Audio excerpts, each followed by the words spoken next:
샬롬, 놀라운 인체의 원리 9번째입니다. 사격 개시. 길이는 짧지만 무척 바쁘다. 작은 창자의 첫 굽인 셈 창자 12지장을 적절하게 묘사하는 말이다. 위에서 온 미즙은 이곳에서 소화의 마지막 단계에 대비한다. 첫 사격에 필요한 총알을 제공하는 것은 간과 이자, 췌장으로 그들이 내는 슬개즙 단즙과 이자액이 셈창자로 들어온다. 두 액체는 모두 알칼리성이라서 새로 도착한 미즙과 만나면 강한 산성이던 미즙을 약한 알칼리성으로 바꿔 놓는다. 이 변화는 굉장히 중요하다. 작은 창자에서 활약하는 여러 소화 효소는 약한 알칼리성 환경에서만 잘 작용하기 때문이다. 슬개즙과 이자액에 담긴 성분이 없다면 작은 창자의 소화 활동은 완전히 멎을 것이다. 귀만 한 쓸개 담당은 근육으로 만들어진 주머니이다. 쓸개는 간에 연결되어 있고 간이 만든 초록색 쓸개즙을 저장, 농축, 배출하는 일을 한다. 미즙이 셈 창자에 도착하면 쓸개가 수축해서 모든 내용물을 온 쓸개관으로 짜낸다. 쓸개즙에는 쓸개즙염도 들어있는데 쓸개즙염은 작은 창자에서 큰 지방 분자를 작게 쪼개어 지방 소화 효소의 분해 활동을 돕는다. 이자 속에 포도송이처럼 모여있는 세포들은 이자액을 만든다. 이자액은 온 쓸개관과 이어져 있는 이자관을 통해 셈 창자로 나간다. 이자액에 담긴 효소는 탄수화물, 단백질, 지방, 핵산을 분해한다. 위가 분비하는 펩신과 마찬가지로 이자액의 단백질 분해 효소는 셈 창자에 도착한 뒤에야 활성화된다. 자신을 만들어낸 이자 세포를 녹이면 안 되니까 말이다. 표면의 특징. 셈 창자에서 이어지는 작은 창자는 두 겹의 막으로 구성된 창자 감막, 장감막을 통해 뒤 배벽에 매달려 있다. 두 막 사이에는 새로 소화한 음식물의 영양소를 작은 창자에서 몸의 먼 곳으로 나르는 혈관과 림프관, 작은 창자의 근육벽을 움직여서 소화 중인 음식물을 이동하도록 지시하는 신경이 끼어 있다. 작은 창자는 상당히 길기 때문에 음식을 분해하고 흡수할 시간이 충분하다. 안쪽에는 돌림주름과 흉모, 융털이 잔뜩 나 있어서 표면적이 어마어마하게 넓은데 이 점도 소화에 크게 기여한다. 작은 창자 안쪽을 동그랗게 둘러싼 돌림주름들은 미즙의 흐름을 늦춰서 더 오래 소화하고 흡수할 여유를 만든다. 돌림주름은 창자에게 덮여 미끌미끌하고 손가락 모양의 육모가 수백만 개 나 있다. 육모는 소화와 흡수의 마지막 단계가 벌어지는 장소다. 작은 창자도 식도처럼 꿈틀 운동, 연동 운동을 해서 음식물을 내려보내지만 식도만큼 힘이 강하지는 않다. 여기에 더해 돌림 근육이 부분 수축을 일으키는데 분절 운동이라고 하는 이 움직임 덕분에 미즙이 앞뒤로 출렁되어 이자의 효소와 더 잘 섞이고 육모와 더 많이 접촉한다. 경계를 넘어 작은 창자 내벽에 무수히 돋아있는 작은 육모에는 그보다 더 작은 돌출물이 붙어 있다. 상피세포의 표면을 현미경으로 관찰하면 육모에 수많은 미세 육모가 나 있는 것이 보인다. 미세 육모에는 탄수화물을 포도당으로 단백질을 아미노산으로 바꾸어 소화 과정을 마무리하는 효소가 붙어 있다. 지방을 지방산으로 소화하는 일은 이자의 효소가 이미 마쳤다. 미세 육모는 엄청나게 넓은 표면적을 제공함으로써 소화와 최종 생성물의 흡수를 같은 공간에서 진행시키고 두 과정의 효율도 상당히 높인다.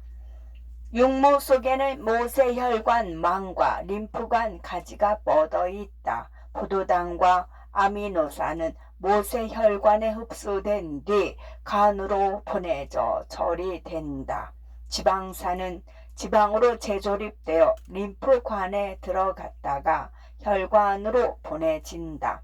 육모는 음식물, 침, 위에 기타 분비물에 담긴 수분도 대부분 흡수하고 지방 소화를 도왔던 쓸개즙염도 흡수한다.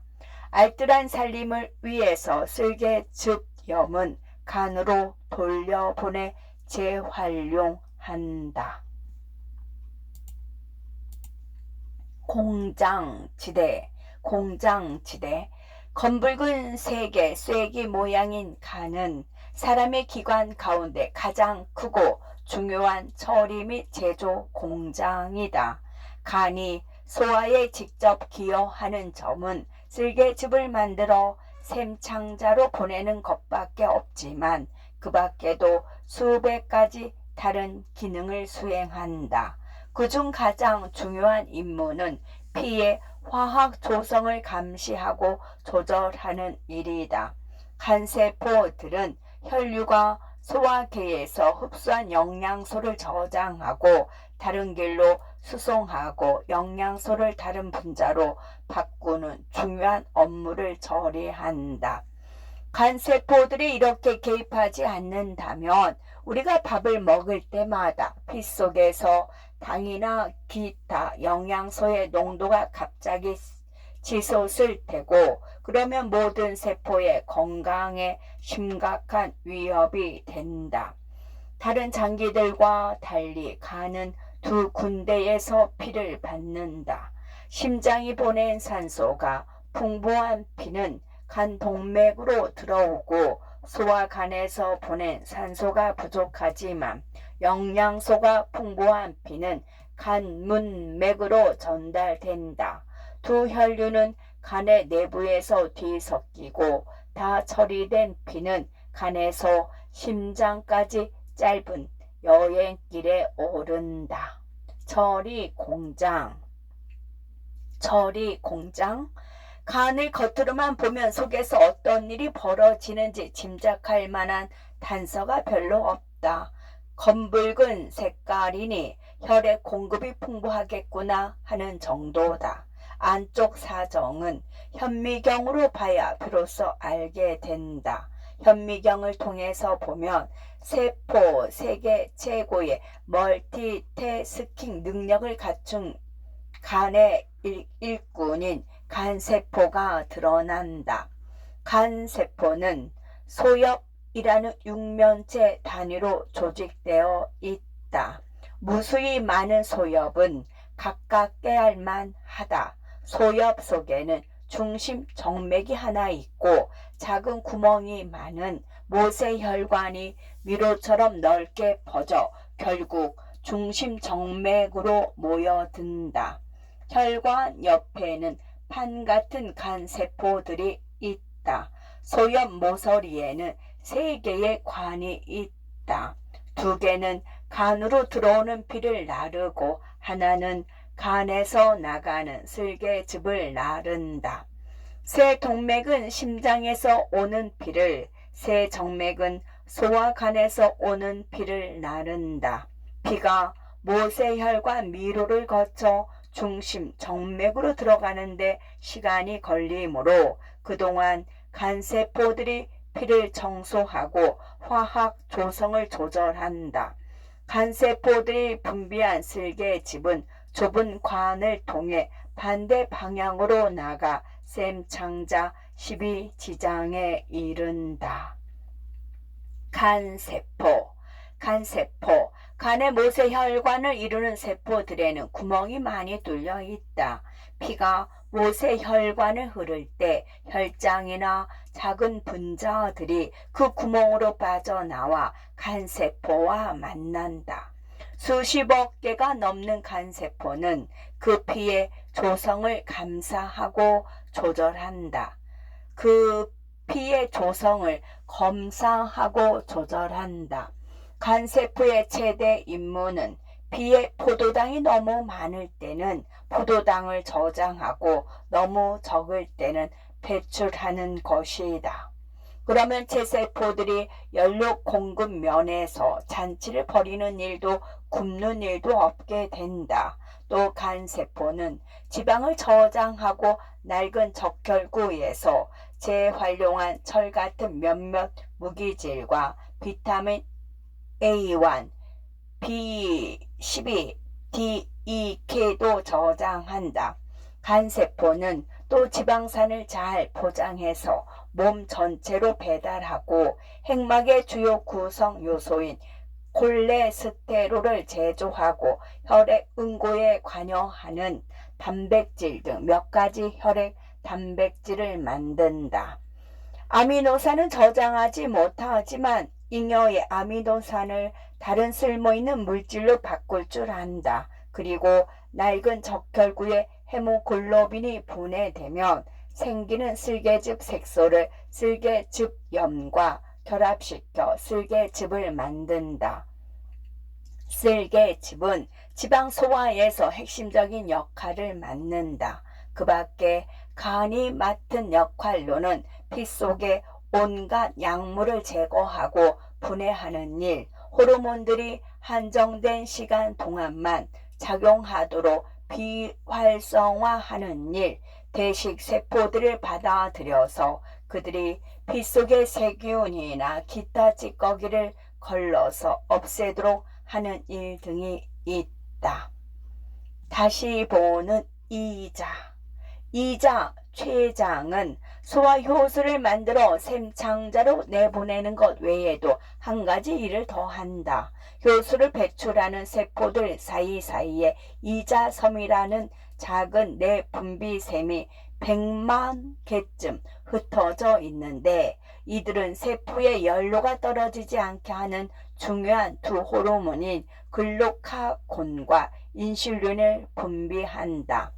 포도당이 없는 세포는 기름이 없는 자동차다. 포도당이 없으면 세포는 작동을 딱 멈춰버린다. 포도당은 세포의 주 에너지 원인이 하루 24시간 언제든 쓸 수 있어야 한다. 그런데 만약 글루카곤과 인슐린이 개입하지 않는다면 혈중 포도당 농도는 식사 직후에는 치솟았다가 식사와 식사 사이 시간에는 곤두박질 칠 것이다. 포도당 농도가 너무 높으면 세포가 포도당을 섭취하는데 오히려 방해가 되고 농도가 너무 낮으면 세포의 수요를 따라 갈 수 없다. 따라서 두 이자 호르몬이 하는 일은 서로 반대 방향으로 작용해서 혈중 포도당 농도를 거의 일정하게 유지하는 것이다. 즉 우리가 배부르든 배고프든 활동하든 잠자든 언제든 세포에서 포도당 공급이 일정하게 이루어지도록 하는 것이다. 이자섬 속에는 두 종류의 호르몬 생선 세포가 있다. 글루카곤을 만드는 알파 세포와 인슐린을 만드는 베타 세포다. 글루카곤은 혈중 포도당 농도를 높이는 호르몬이고 인슐린은 낮추는 호르몬이다. 세포들은 호르몬을 모세혈관으로 내보내고 그 모세혈관 속 피는 결국 간으로 가는 고속도로인 간문맥으로 흐른다. 알파세포와 베타세포의 핵막에는 주변을 흐르는 피 속에 포도당이 얼마나 들었는지 감지하는 특수 수용체가 박혀 있다. 그 수용체 덕분에 세포들은 호르몬을 얼마나 분비해야 좋을지 안다. 포도당 통제. 이자의 알파세포와 베타세포는 제 옆을 흐르는 피 속의 연료를 확인하는 작은 감지기이다. 이 세포들의 막에 있는 수용체에 포도당 분자가 결합하느냐 마느냐에 따라 세포들의 반응은 정반대가 된다. 포도당 과잉 상태라면 베타세포가 인슐린 공급을 늘린다. 늘어난 인슐린은 간과 다른 세포들에게 연락을 취해서 혈중 포도당 농도를 낮추라고 지시한다. 포도당이 부족한 상태라면 알파세포가 글루카곤 분비를 늘린다. 늘어난 글루카곤은 간세포들에게 혈중 포도당 농도를 높이라고 지시한다. 두 호르몬은 밤낮 없이 함께 일하면서 포도당 균형 유지라는 중대한 업무를 깔끔하게 해낸다.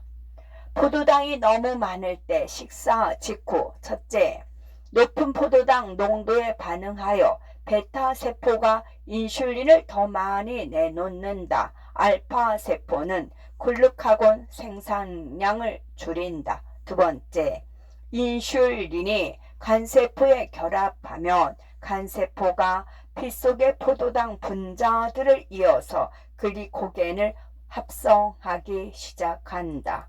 글리코겐은 간세포 속에서 에너지를 저장하는 덩치 큰 분자다. 세 번째, 인슐린은 조직세포에 결합해서 조직세포가 피 속 포도당을 받아들여 에너지를 내게 만든다. 그래서 혈중 포도당 농도가 떨어진다. 포도당이 너무 적을 때 식사와 식사 사이에는 첫째, 낮은 포도당 농도에 반응하여 알파세포가 글루카곤을 더 내놓는다. 베타세포는 인슐린 생산량을 줄인다. 두 번째, 글루카곤이 간세포에 결합하면 간세포는 글리코겐을 포도당으로 분해한 뒤 피로 내보내기 시작한다. 세 번째, 글루카곤은 조직세포와 직접 반응하지 않는다. 하지만 인슐린 농도가 낮기 때문에 조직세포가 피 속 포도당을 소모하지 않는다. 따라서 혈중 포도당 농도가 높아진다. 인슐린이든 글루카곤이든 피 속에서 오래 살아남지는 못하고 몇 분 만에 수거되어 간에서 파괴된다. 그것들이 자꾸 피에 쌓이면 민감한 포도당 통제 과정에 방해가 되기 때문이다. 콩팥 속에서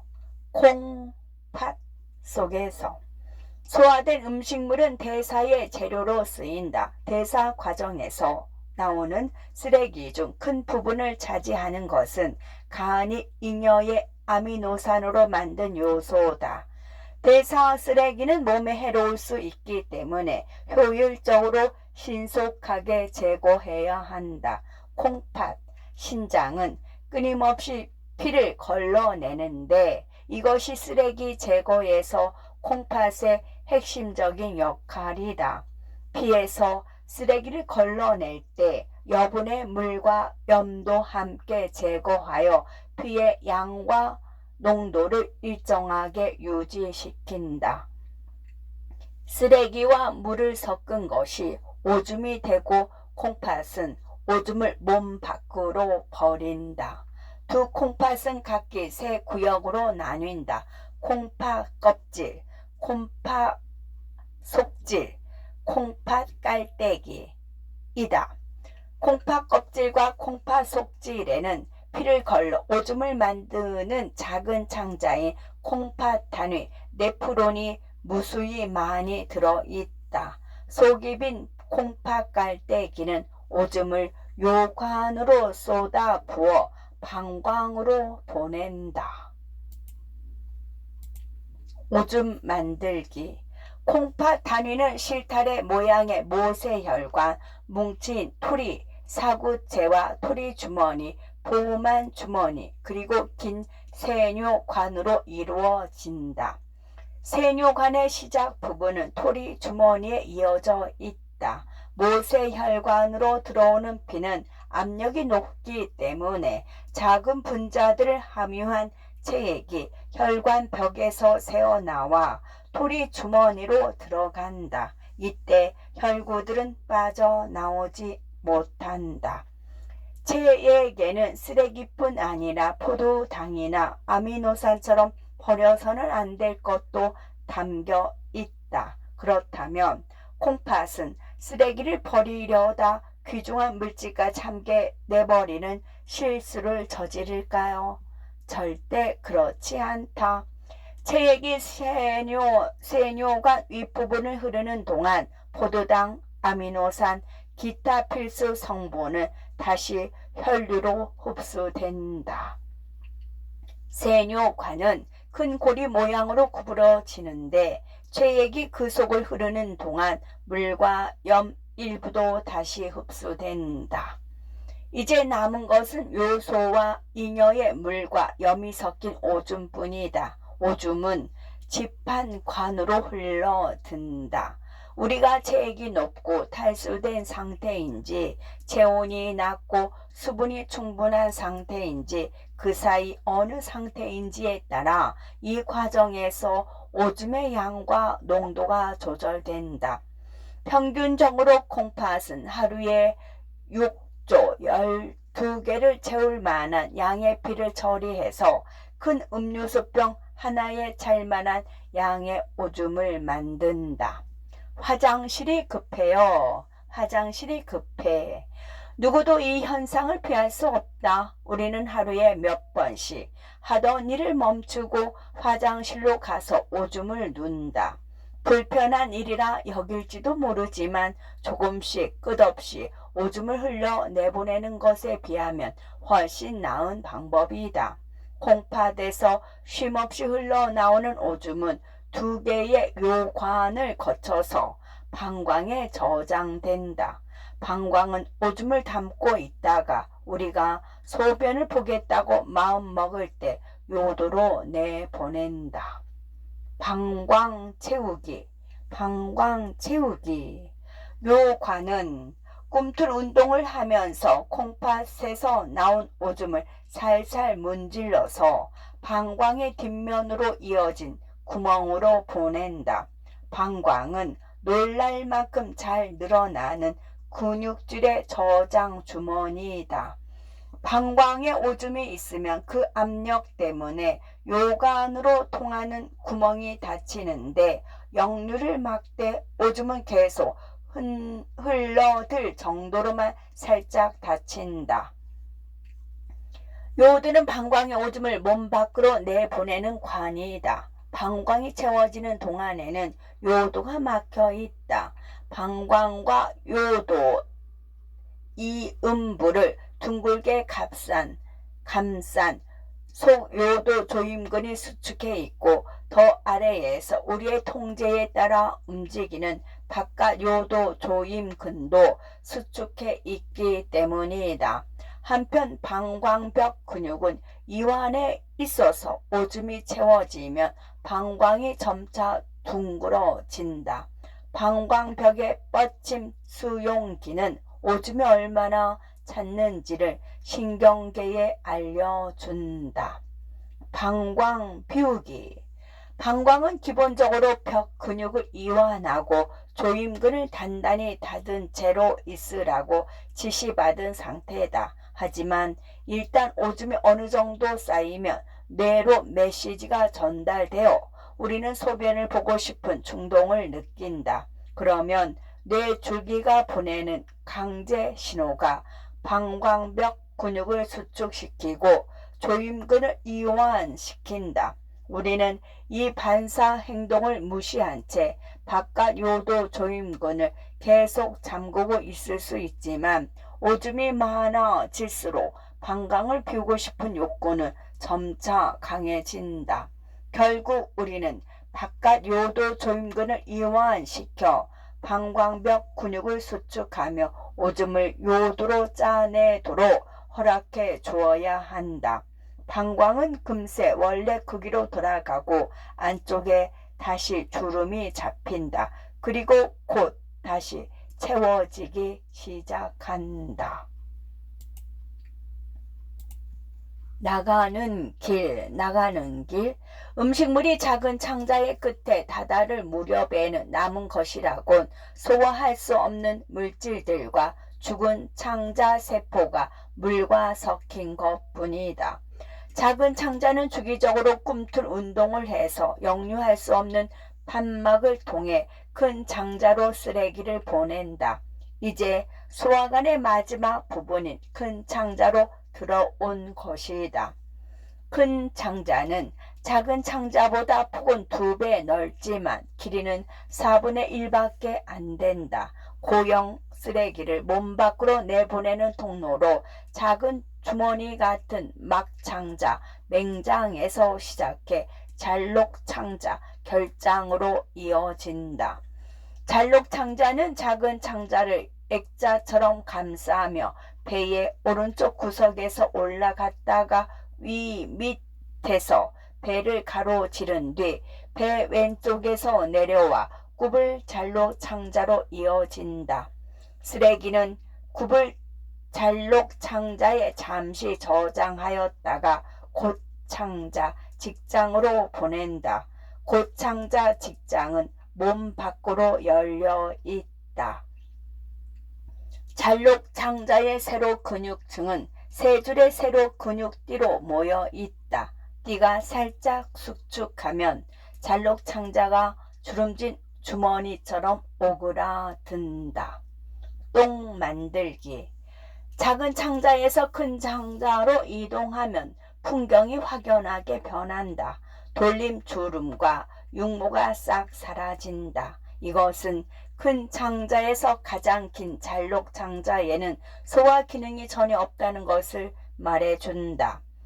큰 창자의 역할은 쓰레기 물질을 항문으로 떠밀어서 몸 밖으로 내보내는 것이고 그 과정에서 큰 창자 점막을 통해 물을 혈류로 흡수한다. 탈수를 방지하는 동시에 질척거리는 쓰레기를 반고체 상태로 만들어 다루기 쉽게 하려는 것이다. 그 쓰레기 물질이 바로 똥이다. 잘록창자는 따뜻하고 축축해서 세균이 살기 안성맞춤이다. 수조 마리가 넘는 세균이 숙주인 사람과 대체로 평화롭게 공존하며 그곳에 산다. 세균이 만들어내는 물질 때문에 똥과 방귀에는 특유의 냄새가 나고 세균이 쓸개즙 색소로 만들어낸 색소 때문에 똥이 갈색이 된다. 세균은 우리에게 유용한 당이나 비타민을 쓰레기에서 끌어내기도 한다. 보통 큰 창자 벽의 근육은 수축이 심하지 않기 때문에 똥이 꾸물꾸물 느리게 움직인다. 수분을 흡수할 시간을 충분히 버는 것이다. 하지만 하루에 서너 번 주로 음식이 위에 들어왔을 때는 집단 운동이라고 하는 강력한 꿈틀 운동이 일어나서 똥을 굽을 잘록창자로 밀어낸다. 똥은 배변 활동이 일어날 때까지 그곳에 저장된다. 똥이 막창자, 맹장에서 항문까지 가는 데는 12시간에서 36시간 정도 걸리고 그동안 수분을 머금었던 쓰레기 450g이 똥 150g으로 바뀐다. 똥 무게의 최대 절반쯤은 살아있거나 죽은 세포들의 무게다. 여행의 끝. 소화 과정의 마지막 활동은 누구나 잘 아는 배변이다. 곧 창자, 직장, 짧은 항문, 관, 항문을 통해서 똥을 내보내는 일 말이다. 항문 주위에는 두 개의 조임근, 관략근이 있어서 끈처럼 항문을 졸라맨다. 속 항문 조임근은 자동으로 통제되고 바깥 항문 조임근은 우리가 시키는 대로 한다. 몸의 주인인 갓난아기나 막 걸음마를 시작한 아기가 아니라면 말이다. 아기는 바깥 항문 조임근을 통제하는 법을 아직 익히지 못했기 때문에 기저귀를 차야 한다. 화장실에 자리 잡고 앉으면 우리는 바깥 항문 조임근을 이완하기로 결정한다. 그러면 곧 창자가 수축해서 똥을 밀어내 항문으로 나가게 한다. 이를 도와주는 손길이 두 가지 있다. 우선 배 근육들과 가로막이 덩달아 수축해서 고창자의 아래를 향한 압력을 더해준다. 특히 우리가 힘을 주면 이 압력이 세진다. 항문 올림근도 수축해서 항문관을 들어 올린다. 밖으로 나가려는 똥 위로 항문을 끌어당기는 것이다. 일을 마치면 우리는 손을 씻는다. 똥에는 우리에게 해로울지도 모르는 세균이 득실글되기 때문이다. 배변 반사.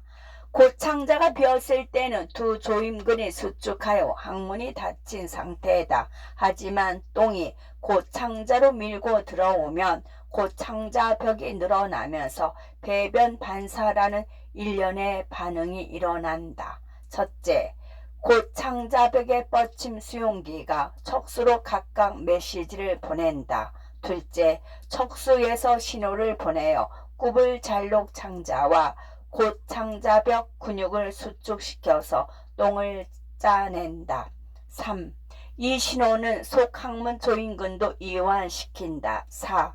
고창자의 압력이 어느 수준을 넘어가면 바깥 항문 조임근도 이완한다. 5. 감각 메시지가 뇌로 전달되고 우리는 배변 욕구를 느낀다. 6. 다행스럽게도 반대 방향으로 뇌에서 달려온 운동신호가 바깥 항문 조임근더러 우리가 똥을 누기로 결정하기 전까지는 단단히 수축한 채로 있으라고 지시한다.